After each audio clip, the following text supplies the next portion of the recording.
I'm Kamal Santamaria. Here's a quick look at some of the top stories here on Al Jazeera. 9 Lebanese men who'd been held hostage in Syria for over a year are now home.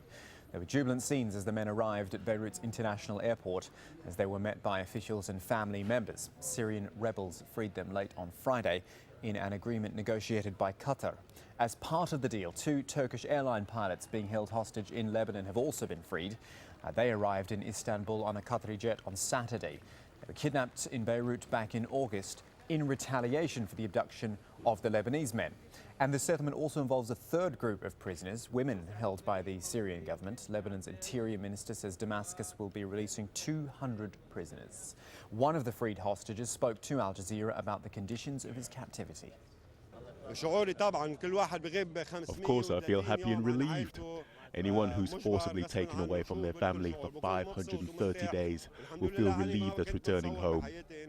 I thank Allah because I felt that I would never see my family again in my life, particularly in recent weeks when there were raging battles taking place around us.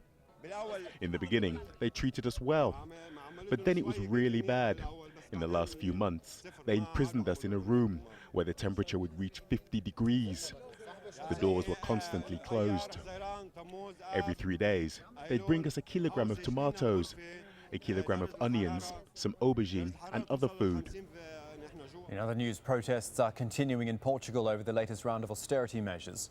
Thousands of people gathered on the streets of Porto to join a march organised by the trade unions. Many say they are angry over the decision to raise taxes on people earning as little as €600 a month. They hope the country's constitutional court will throw out the government plan. And 2 days of concerts are bringing together music fans for a rare celebration in Afghanistan. As despite the security threat posed by Taliban fighters, many of the performers sang songs carrying anti-war messages. Music was actually banned under Taliban rule 13 years ago. Just some of the stories we're looking at here on Al Jazeera. Plenty more for you online at aljazeera.com.